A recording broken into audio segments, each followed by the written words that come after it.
welcome to our second plenary lecture.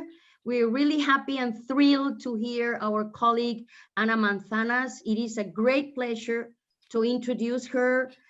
She is Professor of American Literature and Culture at the University of Salamanca in Spain. She is the director of the PhD program, Advanced English Studies, Languages and Cultures in Contact.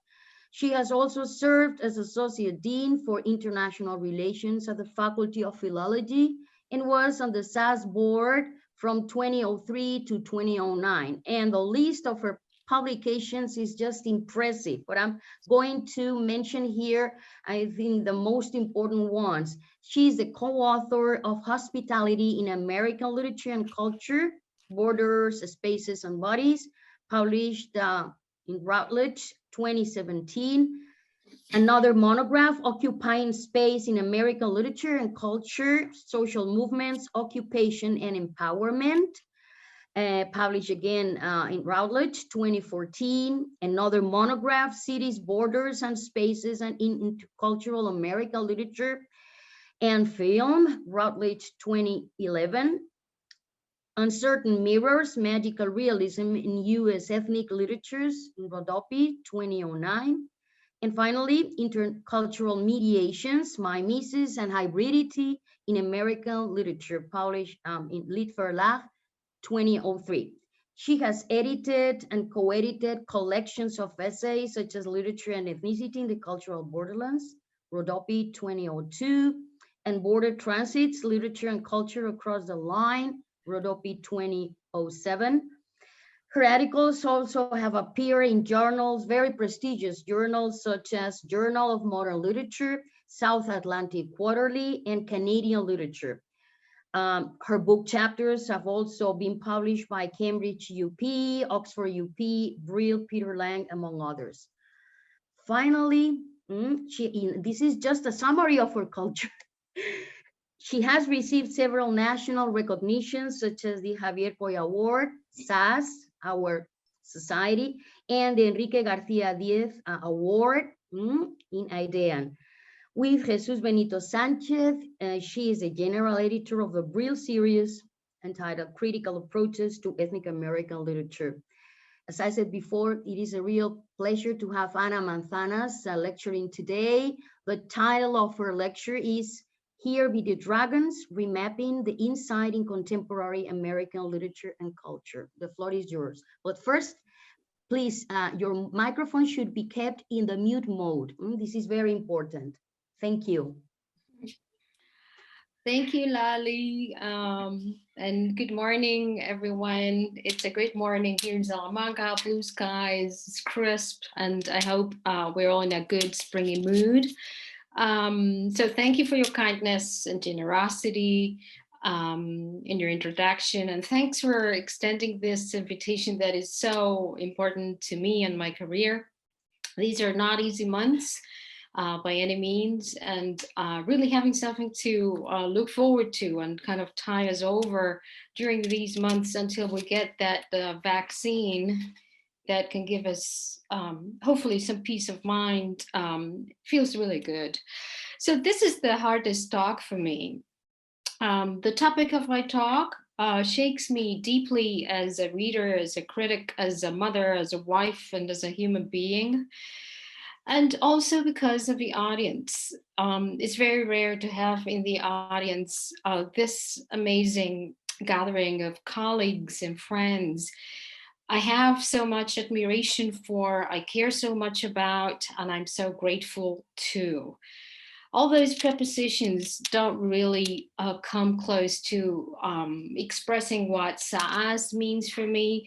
And if there was a sentimental quota in the introductions, you know, mine would be absolutely full because I'm so grateful to SAAS and its role as this incredible repository of academic excellence, generosity, and unconditional support. So I'm deeply thankful to SAAS for giving me this opportunity and for providing this platform that for me is so important. So And I go to share screen, and hopefully this is going to work. Dragons, curious demarcation. I hear that is actually there somewhere outside the cartographer's point of view. Dragons and imaginary creatures of all descriptions marked a boundary of sorts, a finis terrae, a limit beyond there was a terra incognita. Beyond this mapped out territory was the unknown, terror, fear. But there is perhaps a more updated version of this when we say that something is beyond the pale. And I quote from Wendy Brown in Walled States: "The boundary designated by a pale, a wooden stake used to make a fence, originally delineated English colonial history in Ireland.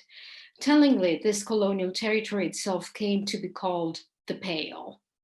What lies, as we say, beyond the pale," and I quote again from Brown, "is where civilization ends, but it's also where the Britishness of the civilized is permitted, where violence might be freely and legitimately exercised."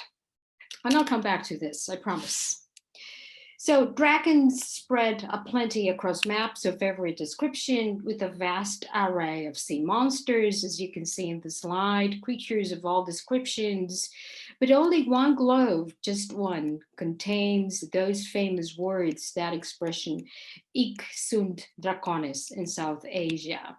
It's actually the Hunt Linux globe that goes back to 1510, which makes it one of the first European globes ever made. So Ik sunt draconis, the inscription is actually in South Asia. And this is the reproduction as carried out by the Costa in late 19th century. So here be dragons. The words supposedly contain every difference between ancient maps and our own maps. In the Atlantic, Robinson Mayer notices how old maps were illustrated and complete, whereas ours are accurate and photographed from the sky. Old maps were pricey and precious. Ours are very specific, ubiquitous, almost free, and basically a click away. Google Maps might be, to some of us, like me, akin to magic, even if they can lead you to dead ends and cut off roads, and I think we've seen this, but they usually don't have dragons, claims Mayer. Maybe they do. I'm not talking about actual literal dragons or monsters, obviously, but of another morphology of monstrosity. Now, this other physiognomy of monstrosity is what I'd like to illustrate in this talk through two novels, Julia Alvarez and her beautiful Afterlife, and Valeria Luiselli's Lost Children Archive, and then a film by Gareth Edwards, Monsters, from 2010. Yes, strictly speaking, you're right, monsters appear only in my last example, but the other two provide the concepts and breeding ground for these new kinds or examples of monstrosity. Now, what took me to this resurrection, if you want, of this division of the world is Julia Alvarez's Afterlife, a beautifully written short novel fully steeped in the context of migration, hospitality in a small community of Vermont. Afterlife is fully committed to a mapping of sorts that resituates this phrase, "Here be dragons," at the center of the discussion. The fact that Alvarez publishes such a novel in 2020 is revealing. 2020 is a year that none of us will ever forget. A lot of dragons came to us at once, most of them invisible. What fascinates me is that novels seem to hint at this paradigm shift, with authors such as DeLillo and his novel, The Silence, and as if in conversation, Rumaan Alam and his fascinating novel, Leave the World Behind. But to my topic here. So at the beginning of Afterlife, the protagonist finds herself at a point of no return after suddenly losing her husband. Antonia, the protagonist, and I quote, finds herself at the outer edge where in the old maps, the world drops off, and beyond is terra incognita, sea serpents, Leviathan. Here there be dragons. Now, what is significant about this early quote in the novel is that the protagonist uses the phrase to name the well-known and the here. But what is here? Or where is here? As Joyce Carol Oates wonders in her beautifully eerie short story. It is a here that mutates into something else, that is defamiliarized as the novel unfolds and becomes more akin to an outside within. To this personal and emotional abyss, the result of her husband's sudden death, the writer adds the outer edge, the national perimeter. Not that Antonia goes anywhere or crosses any border, but rather the outer line comes to her because she aids and harbors a fugitive. As the storyline develops and Antonia becomes directly involved in the needs of two immigrants, Mario and Estela, she becomes the cartographer of a new geography that she calls Dragon Country, a no man's land beyond the gated communities of belonging. So this is the formulation, no man's land versus the gated communities of belonging. This is the fracture, the abyss, the scar, the wound, the border, you name it, that the novel dramatizes. It's a rhizomatic line between belonging and unbelonging that transforms the inside of a country into outsides, into interiorized outsides, to use Butter and Spivak's term, or into outsides within the inside, to go back to Derrida in conversation with Cixous. It is easy to understate the power of this division. As a powerful epistemic tool, it creates and determines our vision of the other, the migrant, the foreigner, the different. Not in vain is order part of border. The result of order building is clear. Order casts some parts of the extant population as out of place, as unfit, as undesirable, writes Zygmunt Bauman in Wasted Lives. It creates regimes of meaning and signification. It labels and categorizes this side, that side, here, there, citizens, illegals, the domestic, the strange, the pure, the infected. Mary Pat Brady captures this ability to romanticize spaces and peoples when she claims that the border works in part as an abjection machine, transforming people into aliens, illegals, wetbacks, or undocumented, and thereby rendering them unintelligible and unintelligent, ontologically impossible, outside the real and the human. Now, this inherent power to categorize and stigmatize implies that borders, Brady argues, function as more than sites, metaphors, locations. For the critic, the border exceeds understanding as a mapped geographic terrain, as economic or contact zone, or a region repeatedly represented as posing unremitting terror or danger to the nation's interior. Let me ponder on this semantic excess for a second. Although exclusion as the ability to protect the center or inside versus the outside is the most widespread version of the boundary or wall in political rhetoric, borders are also instruments of violent inclusions.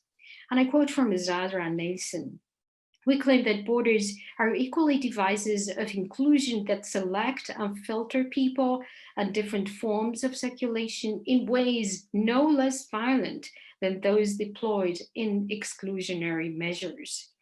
So this conceptual revision of inclusion and how it exists in a continuum with exclusion implies casting a critical look at that landscape of inclusion, at that landscape of the inside, the here.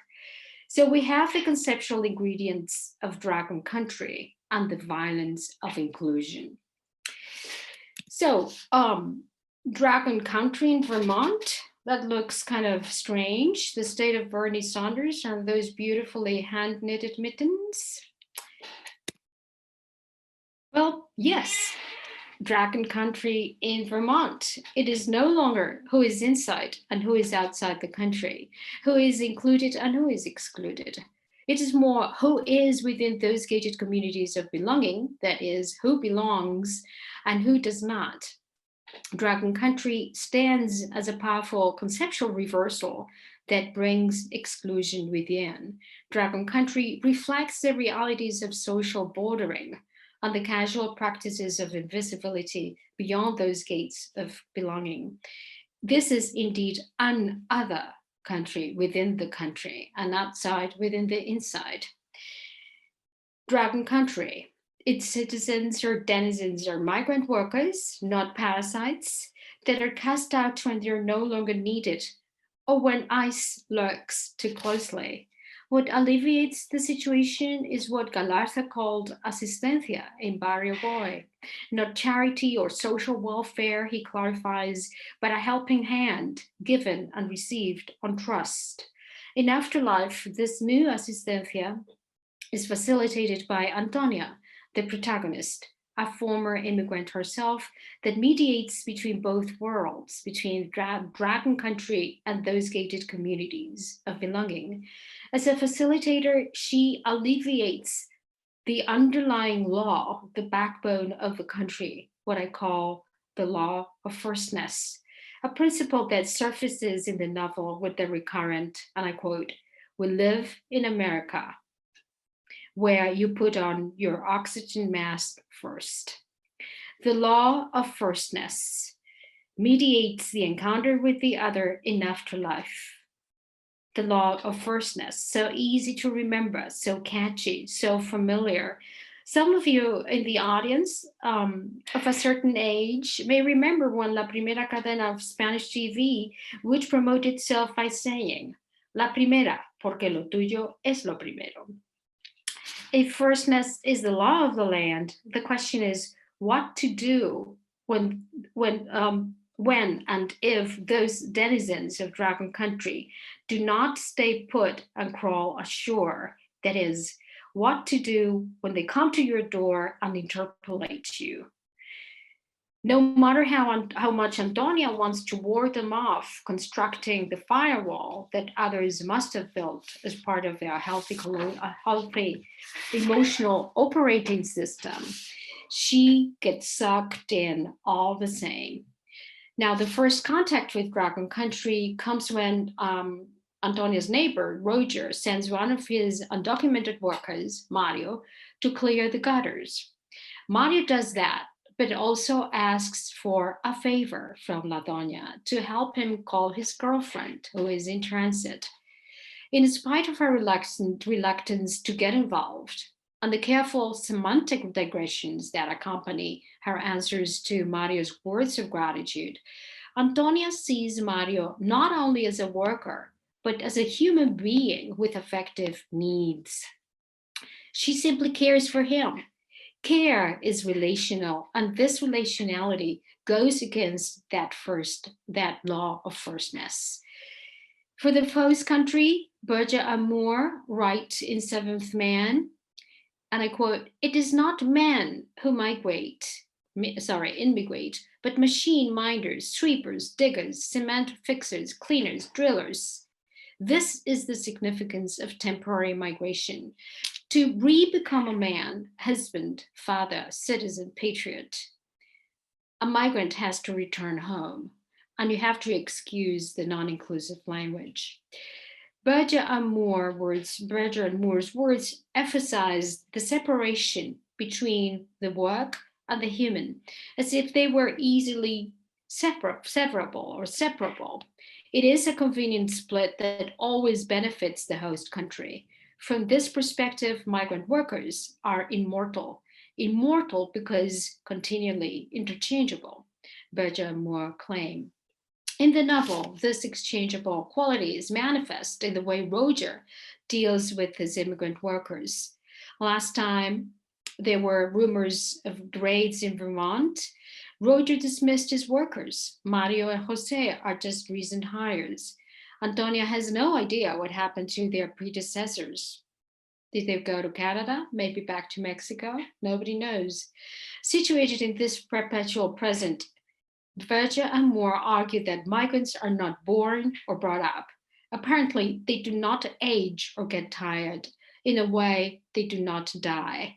They just have a single function for the host country: to work. The migrants' work comes first and foremost, independent from any other concerns, which are not the responsibility of the employer. Now, despite the United States' need for the work of these undocumented workers in the novel, La Migra is everywhere. And anyone can always phone in an anonymous tip.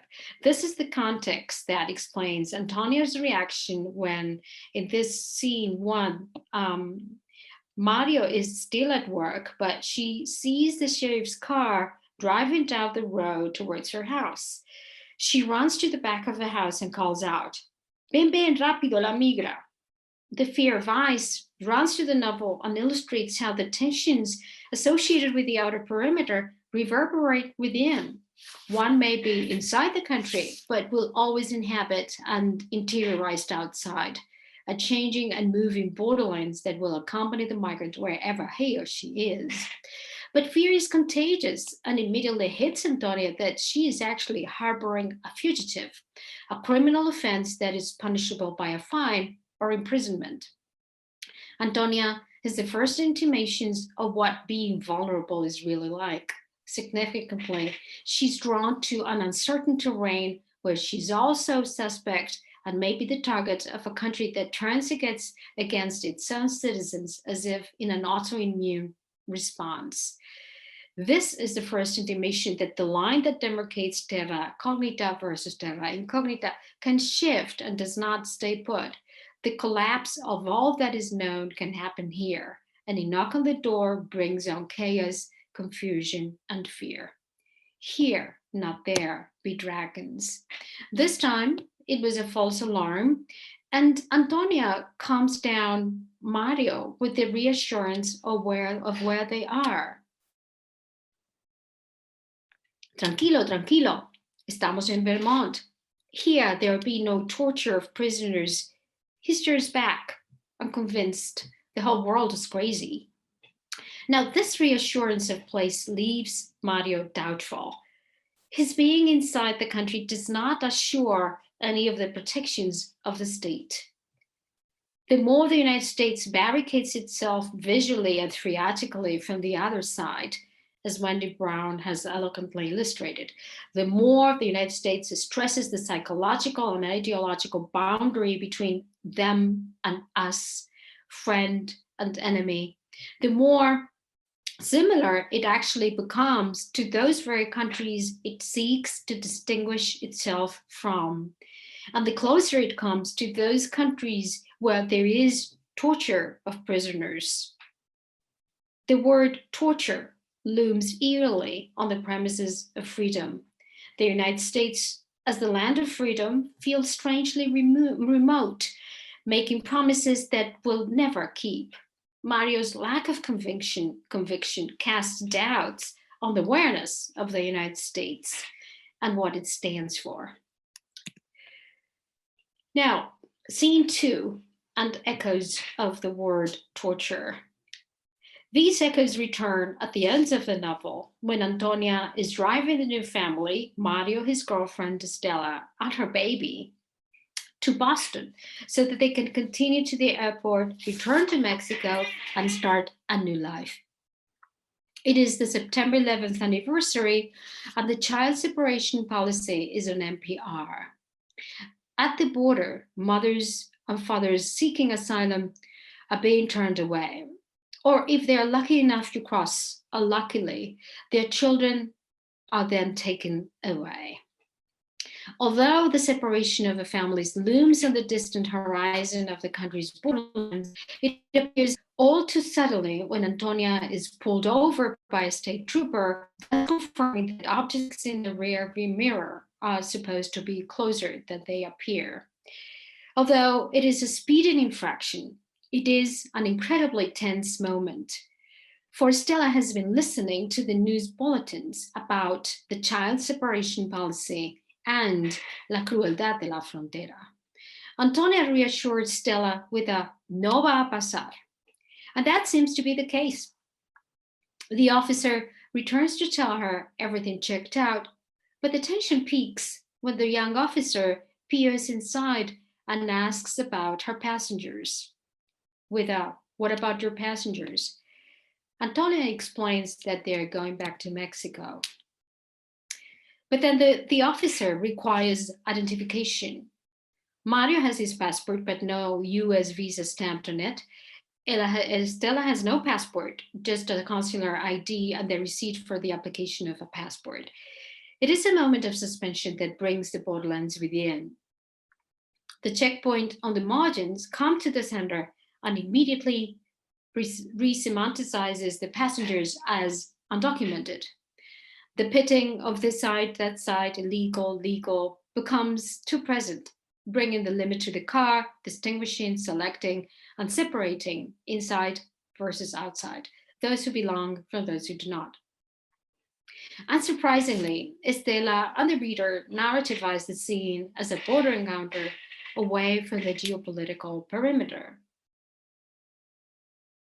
Antonia, on her part, anticipates the possible scenarios. What would happen to each of them, to her for transporting so-called illegal aliens, to Stella's baby, and to Stella herself? Moore Alberja suggests that the migrant worker has to go back to become a man or a woman. Albert suggests that the migrant worker needs to go back so as not to be separated from her children, so as not to be tortured. Unsurprisingly, Estelle is sobbing, worried they're going to take her baby away. This is the moment when Antonia changes the place of enunciation. Instead of resisting the threat of dragons and the dragons of the world, she fully steps into the mess with her own interpolation. Oigan mi gente, this grammatical inclusion in the nosotros redraws sides in the car and, at least at the linguistic level, contributes to creating a cordon sanitaire to protect the family. It is the first time that she has included herself in this new collective, this mi gente, thus suturing a community and trying to restore the continuity inside the car. As she did in other instances in the novel, the sheriff appears on the scene to reiterate the protection of a family with a "you're good to go, hasta la visa." Hasta la visa. An example of code switching, the sentence illustrates the sheriff's efforts at changing the place of enunciation and creating some common ground. The confusion visa vista evinces that incredibly short distance between a traffic violation and incarceration, between legality and illegality, between being held in a cage and let go, between family separation and family reunification. That short distance and its accompanying violence is an example of the dragons and the terror within. Terror and fear. As Masha Gessen put it in the New Yorker, hostage taking is an instrument of terror and torture. Capturing family members, especially children, is a tried and true instrument of totalitarian terror.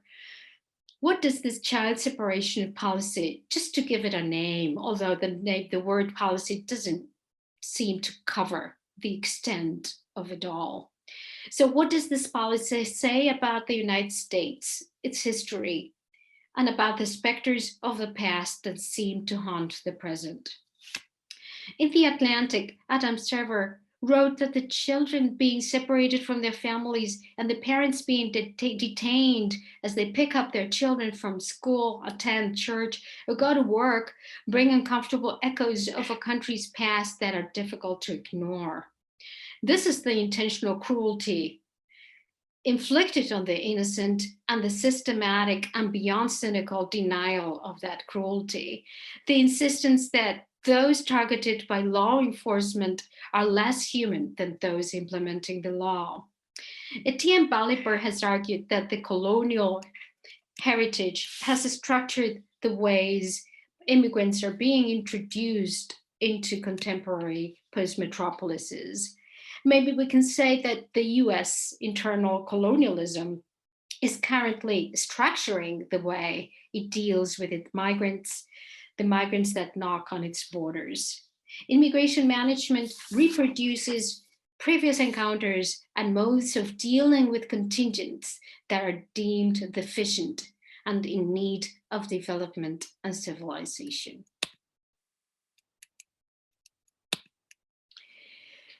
Now that Alvarez has provided us with the term Dragon Country and its violent inclusions, I intend to apply it to other works of literature and culture. Again, Dragon Country allows us to retrospectively look at other spatial configurations that are also beyond the pale, beyond the limits of the civilized. As I said before, beyond the pale marks the marks where civilization ends, but it is also where the brutishness of the civilized is permitted, where violence might be freely and legitimately exercised, as Wendy Brown claims. Now, to illustrate this exercise of violence, I'd like to turn to Valeria Luiselli's novel, Lost Children Archive, a chronicle of Dragon Country, its elusive locations, and its particular machinery. Luiselli writes a fictional account of her previous Tell Me How It Ends, as the protagonist explores the unfolding drama of unaccompanied children arriving in the United States as we speak, and how they face interrogation, detention, and deportation. The quest will take her from the Court of Immigration in New York City, where she works as a volunteer translator, to the borderlands of the country, the elusive detention centers where children are held after arrival. Together with her husband and their 2 children, she journeys through a landscape overlaid with her husband's tracing of the removal of the Apaches in the 19th century, as well as multiple literary echoes. Luiselli's prose is crystal clear, meditative, as the turn of phrase meanders and organically flows. Especially symbolic are the references to McCarthy's The Road, another journey through a defamiliarized insight where everyone is a nomad and a potential enemy. Now, the narrator's project blends historical context, the arrival of unaccompanied minors at the southern border, and a personal commitment to finding out what happened to 2 girls, the daughters of Manuela, a woman she translated for in New York. Manuela knows that her daughters have crossed the border and are now in detention. Eventually, she will learn that they were scheduled to be deported back to Mexico, but they never arrived in Mexico. The headlines of the press constantly refer to the numbers of children going through Mexico on the freight train called La Bestia, crossing the border, seeking asylum, and ending up in detention before they are deported. As the narrator comments, and I quote, "They had to come to the United States looking for protection, looking for mothers, fathers, or other relatives who had migrated earlier and might take them in. They weren't looking for the American dream," as the narrative goes.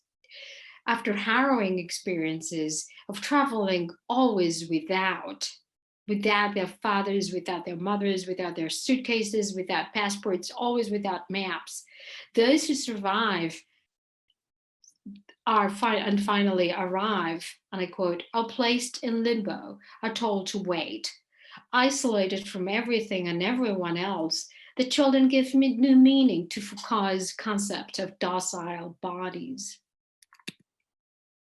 In Luiselli's novel, these detention centers are the new terrain where power proliferates unequally and where it manifests itself in its most naked form. The detention centers function as another manifestation of disciplinary spaces, be it shelters or camps where children wait under the gaze of armed officials. Luiselli's narrator chronicles what can be called a process of bordering, an ordering regime that rests on a vision of children, as the newspaper puts it, as a biblical plague. The children are portrayed as a mass streaming from chaotic Central American nations to the United States, carrying with them viruses that Americans are not familiar with. The United States appears as a country under siege and in danger of invasion and or infection. Hence the need to cleave to the partition that separates order versus chaos, health versus disease, right versus wrong, good versus evil. Claiming the ontological difference of the United States versus surrounding countries, however, has not prevented the United States from violating those very borders through violent interventions and or invasions. Paradoxically, the same narrative that establishes ineradicable differences between the United States and the barbaric periphery can also justify, and I quote, decades of dirty war, interventionist policies, and the overall delusion of moral and cultural superiority of the world's economic and military powers. It's what Judith Butler calls first worldism, and I quote, the prerogative to transgress the sovereign boundaries of other states, but never to be in a position of having one's own boundaries transgressed. First worldism, an apt term to pair up with the law of firstness. Now, it is indeed very hard to put together this vision of the children as a biblical plague when we compare it with the sense of absolute defamiliarization that they experience upon arrival. In Tell Me How It Ends, Liselli includes this exchange, which contains some of the questions the children have to answer on a questionnaire. How did you travel here? A man brought us coyote. No, a man. Where did you cross the border? I don't know that.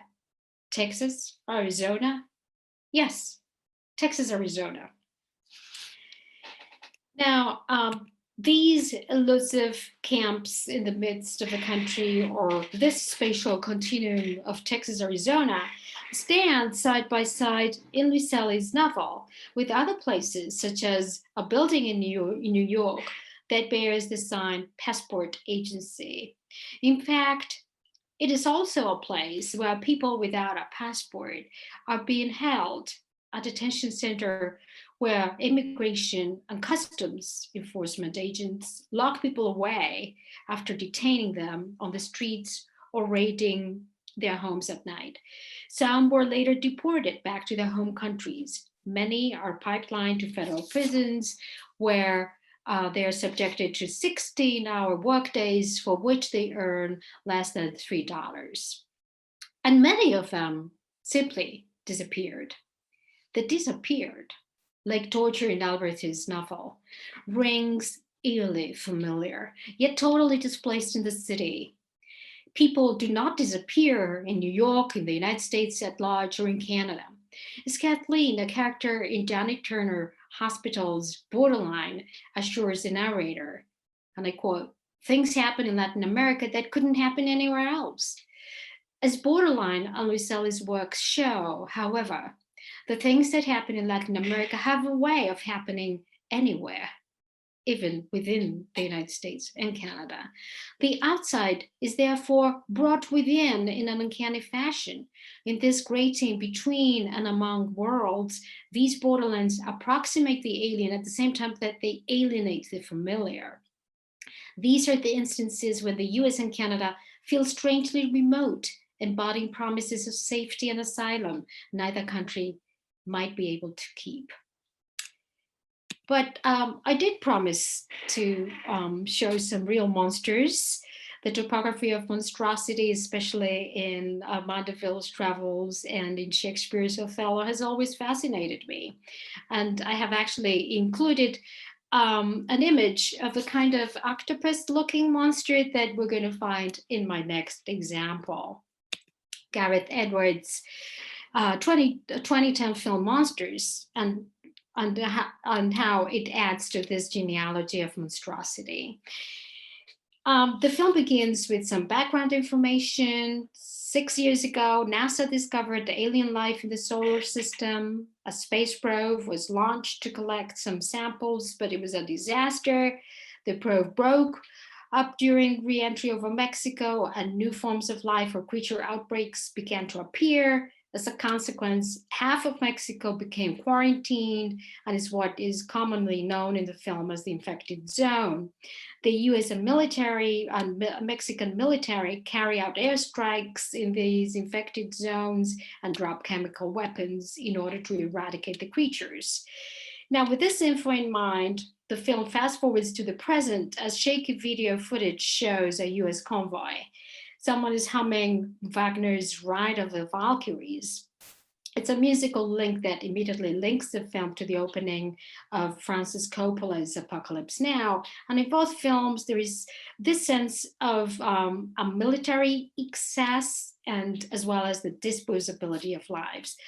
The convoy, notwithstanding Wagner's musical grandiosity, ends in chaos. And we can see what looks like a civilian man carrying the body of a woman.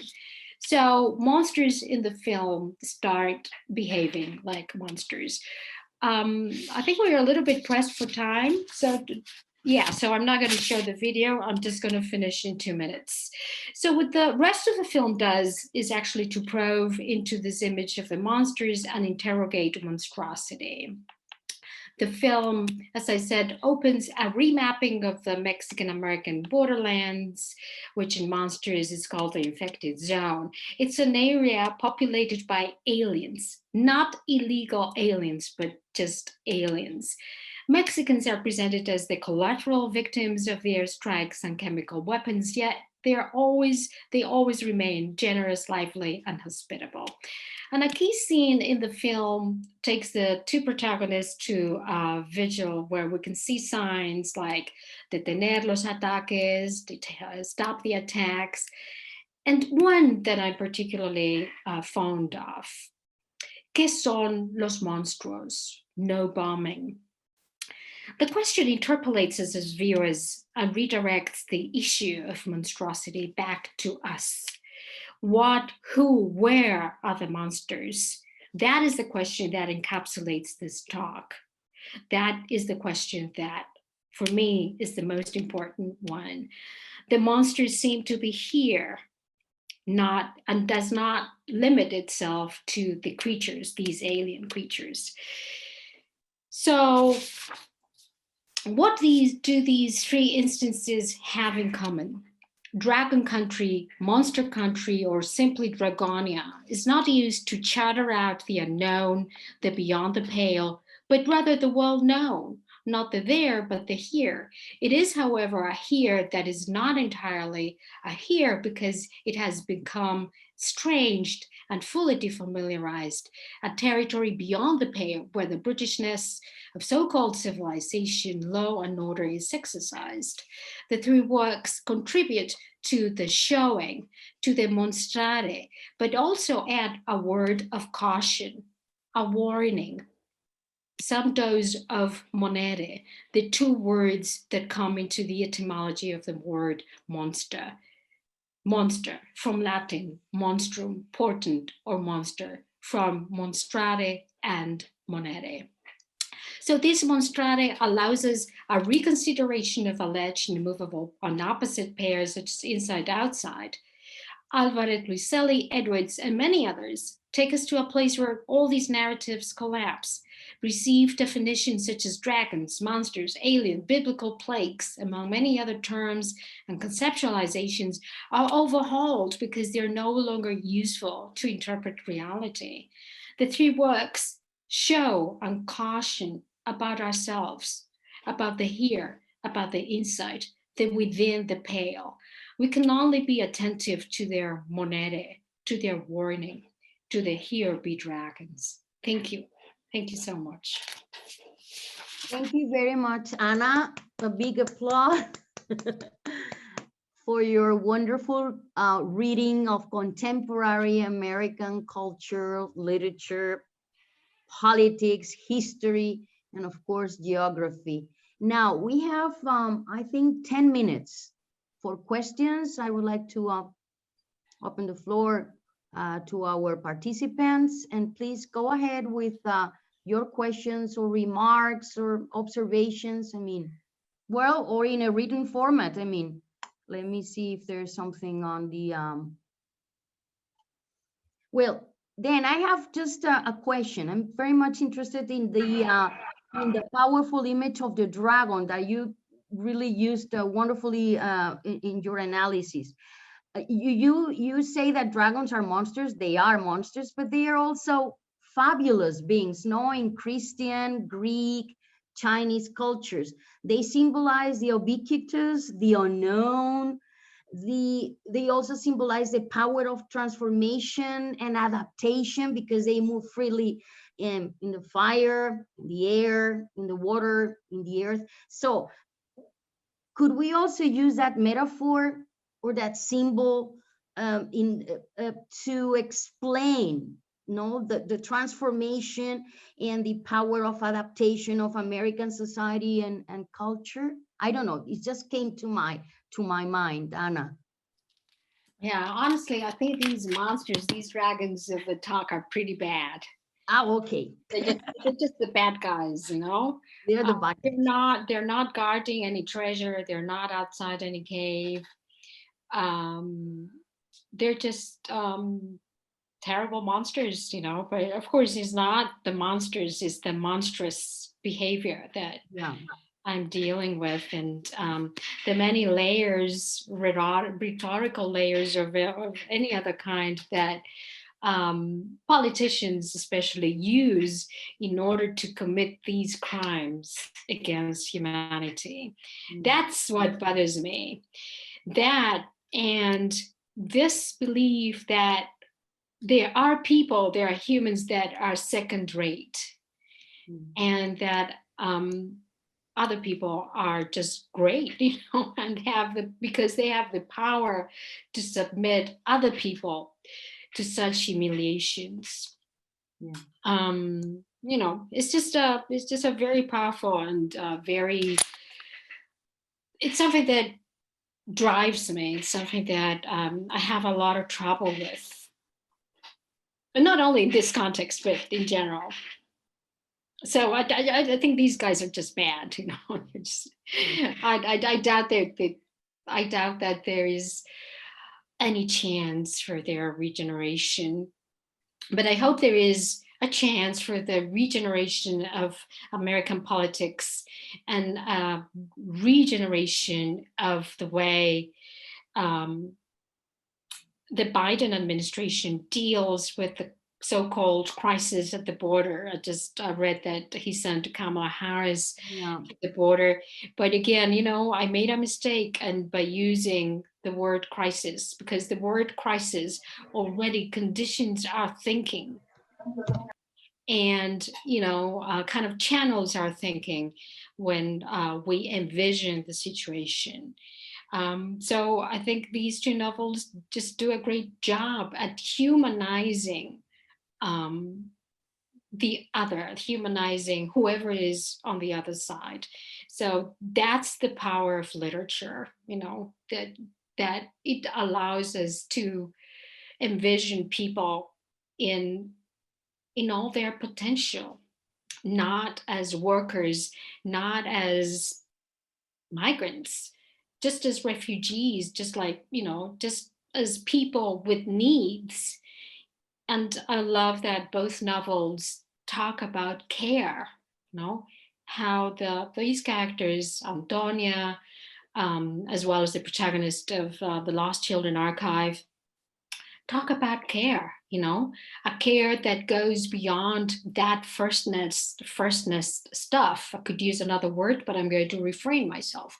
That firstness thing, that first worldism, that, that vision that you come first above everything else, and everyone else comes second. Why? Because they are second, because they are secondary. Sorry, but just. Thank you. Any further questions? I mean, is there anyone? We have 56 participants, 66 before, so I may have a short one with Okay, your Aitor, permission. go ahead, Lali. please. Sure. Thank you, Anna. That was a brilliant piece of scholarship and very thought-provoking. Just a question. While fully agreeing now that the picture is rather grim these days, the authors have read when they talk about transnationalism and the kind of phenomena that is happening in society.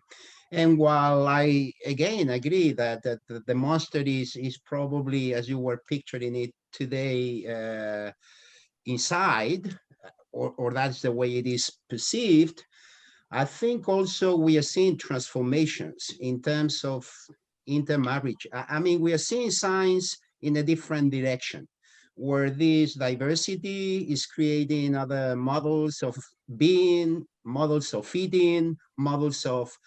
So, as I said, while fully agreeing with your main point of about monstruosity and othering, yes, the people who come from other places, I think there is other phenomena that I think, I don't know, it shows signs of hope now, of glimmers, little glimmers of hope. I don't know if you were aware that that is also happening, that while those very clear severances, no, very clear divisions still exist, and there are people who are very much focused on perpetuating them, there might be others, and I was very interested in I haven't read the Alvarez book, but the role of the intermediary there, no, of Antonia as a kind of bridge between different human groups. So I don't know. I get the impression that there is a more hopeful now vision to this whole scenario. Thank you. And thank you. I thought, yeah, I agree and do not agree. You know, I see it and not see it. I see what you're talking about, and I see the other side. I see a very polarized United States, as we've been seeing. And, you know, maybe the people that are anti-immigrant may actually go and eat at Taco Bell because, you know, because ethnicity is kind of can be transformed into a merchandise. No, ethnic food is a merchandise and is consumed.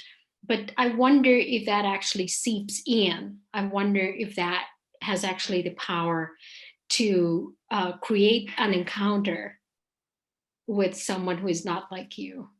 You know, is that encounter with the other? You know, is that levination, if I'm saying that correctly, that bothers me. And you know, that's the crux of this, and we see it every day.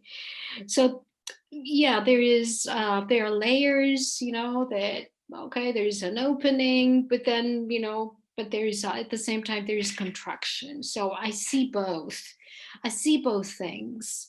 But you know, as I say, sometimes we think that because people dress, you know, in a particular way, that, you know, maybe it's ethnic, or eat in ethnic restaurants, they're going to kind of be more open to the other. But sometimes I think it's just varnish. I think it's a very superficial layer.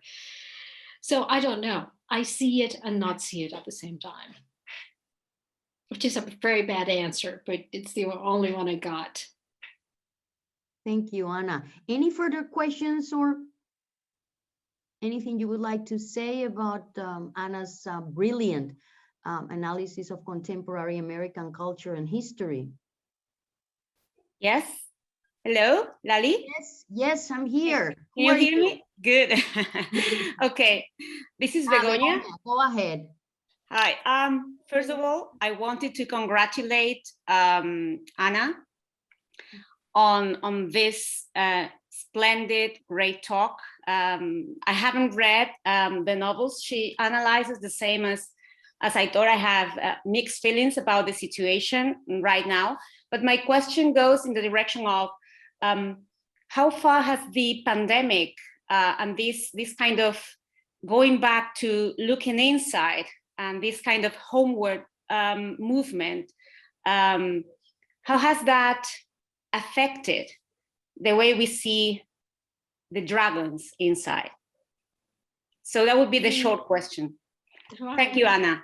Sure, thank you, Begonia. Very happy to hear you. You mean the pandemic affecting the United States or the countries that that are sending out migrants? Both, actually. I think the tendency is towards closing frontiers in all senses of the word. So I don't know if that would actually be something on top of the monster thing. Okay, so the previous guy, as Biden calls him, actually used the pandemic to just close the border, period. Now, from what I hear, Biden is struggling to respond to the arrival of unaccompanied children in a more humane way. Significantly, we don't hear, from what I hear and from what I read in newspapers, the children that are now arriving in the United States, a lot of them are from Central America, especially from Honduras, who is going through an incredible wave of violence. So it's mainly gang violence that is sending all these kids away. Many of them have seen family members killed. Many of them, in the case of girls, many of them have been abused, sexually abused. There is not a lot of talk about the pandemic. It's more like the violence in all these countries that spreads loose right now and is sending all these kids that have some family member in the United States and they just want to reunite with them. And whereas all these Central American kids are allowed to remain in custody, so-called custody, as far as I know, Mexican kids can actually be returned on the spot. There is nothing for them. There is no protocol for them other than expulsion. So in terms of all these countries sending out children and kids, the pandemic, from what I've read, I might be wrong, has not figured as a key factor. Okay. And I think we should finish now. This is something that Xavier is, So thank you all for being here. Thank you, Anna, for your contribution to our conference. It has been delightful hearing you again with your same here. presentation. Well, thank you to you all for being here, and we'll meet again, in the parallel sessions, in our third plenary lecture this afternoon. And bye-bye. Thank you all. Take care. See you all. Stay healthy.